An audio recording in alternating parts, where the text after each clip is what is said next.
Alright, kids, I've got two movies for you today, so let's get started. Our first one is Don't Look Back.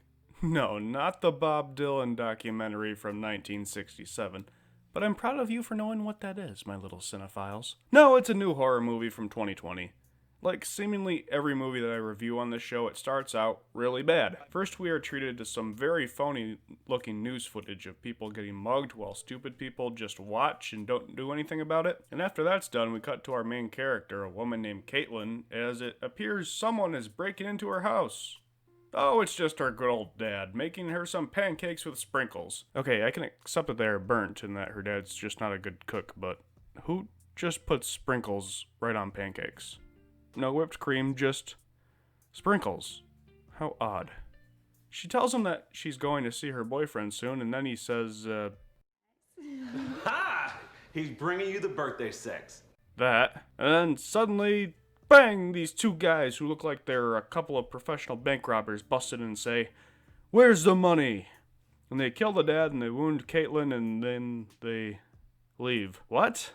What made them think that there was money in this house? Why didn't they rob a bank or a gas station or something? I know people get mugged in their houses, but it's usually by crackheads, not the cast of Marauders. They don't even go and look for any money, they just attack the two residents and leave. It's like their only purpose was to provide a tragic backstory. Anyway, later on, Caitlin is in therapy and getting over her dad's death and decides to go for a walk in the park. This walk in the park proves to be no walk in the park, as a man is beaten to death in front of her and a few other people. And what do they do about this? Nothing. She and the others feel terrible about it later on, and not helping matters is the fact that a talk show host, played by Rainn Wilson, is ranting about them on TV in one of the more random cameos I've seen lately. Soon the people who watch the victim die start dying off one by one, and Caitlin must figure out what's going on before she gets killed herself. Alright, minor spoilers for the ending now. 3, 2, 1. Alright, I won't sugarcoat it. The ending, the big reveal as to why these people are dying is terrible. They show us so many things that can only be explained supernaturally, and the killer turns out to be just a person, not a supernatural force. If the killer is just a guy or a girl, why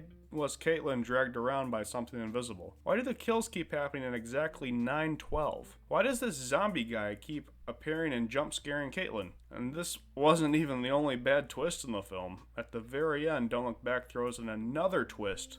It just completely ruins the premise by making it seem like the victim in the park deserved to be killed. The atmosphere of crushing guilt that pervaded the film was the only thing that it had going for it, and they ruined it. 2 out of 10. Today's other movie is Save Yourselves, a movie that takes a 50s drive-in B-movie premise and adds millennial yuppies to it.